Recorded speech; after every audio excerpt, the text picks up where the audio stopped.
Season 4 is definitely the weakest season of Angel. To not turn this into a full retrospective, I'll say the main reason for this is an overuse of possession or mind control that makes most major character conflicts and actions in the plot artificial, as well as there being many issues in pacing, such as nearly an entire episode that's a dream sequence. That's not to say the season is bad though, as there are many notable highlights, such as the darker direction taken with Wesley's character, both Gunn and Fred's compatibility being tested, along with the role Willow plays adding to her character arc in Season 7 of Buffy, as I've mentioned previously. And perhaps the season's best aspect, in the return of Angelus. Though not his first appearance in the current events of Angel, this is his first major role he has had here, as well as his first major one in the Buffyverse since his role as Buffy Season 2 antagonist. Despite his role here not being as impactful to the season's overall plot, with the spot as major opposition being shared with the Beast and then taken over by Jasmine, it is even more of an impressive one than his time on Buffy.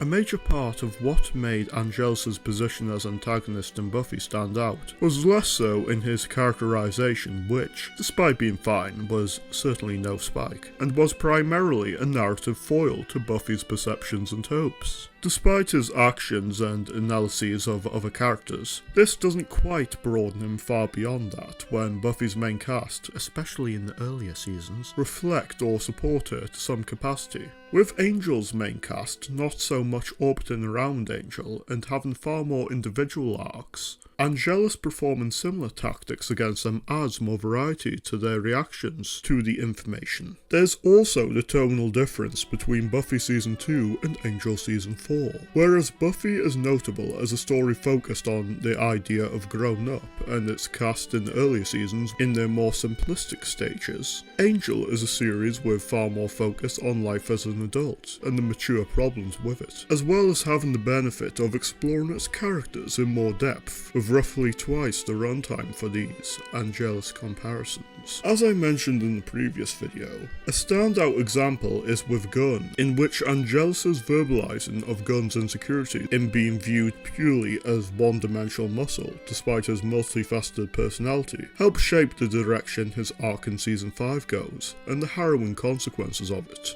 On a similar note, it's worth pointing out how his brief resurgence in Season 1, and him attempting to get into Wesley's head about his upbringing and issues with his father, set up not only the Season 5 episode of Wesley confronting these, but part of his rationale behind abducting Connor in Season 3. Similar tactics are performed on the other major characters, such as his mocking of Faith's struggles with guilt and self-worth in Angel Season 1. This is what makes Angelus one of the most excellent villains in the Buffyverse. Regardless of whether he is fighting or imprisoned, his greatest weapon is his analytical mind, in not planting lies in his opponents' heads, but drawn on and verbalizing truths they don't wish to admit. In that aspect, he's only really matched as a psychological antagonist by the first evil, fitting considering the events occurring on Buffy at the same time, though arguably even more impressive when not having the ability to magically read their mind as the first does. In this, Whedon's philosophy on his vampires representing psychological issues externalized, as well as the note that their soulless personalities aren't completely alien from the inner desires of their human self, making them personifications of the id, makes Angelus' actions important. We can infer from this how Angel's own thoughts of those around him play a part in Angelus' psychoanalyses. More on the ties between them beyond the body later though.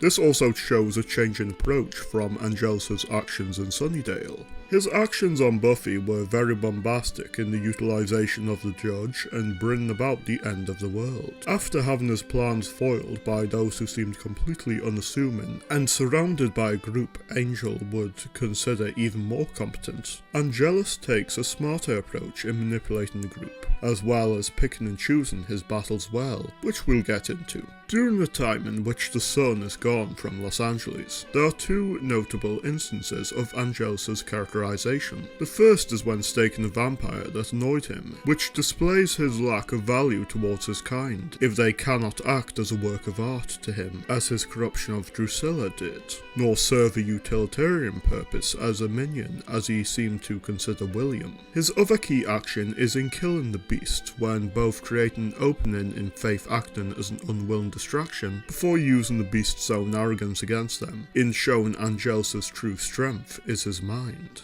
It's later on, when he and Faith are trapped in the dream state of Angel's memories, that Angelus' role in this season reaches its climax. In acting as the guide through Angel's low points, Angelus succeeds at a core part of an antagonist's role in tearing down the protagonist, as we are reminded of Angel's journey into being a hero after his long pre-Whistler period of self-loathing, as well as indifference towards the injustices within humanity, in what's consistent with the brilliant display of resentment and paranoia within the season 2 episode Are You Now or Have You Ever Been? It's during this though that Angel's ensouled consciousness battles with Angelus and, thus, brings Angel into a more solid affirmation of his own growth and separation from the subconscious Angelus. All that said, Angelus' use of his mind and reflecting on others' own flaws, along with his mercilessness, help him stand out for season 4, and a reminder of why he is one of the most effective villains in the Buffyverse. From one vampiric whirlwind to another, the final part of this analysis series will discuss the return of a fan favourite Buffy character as a mainstay of Angel.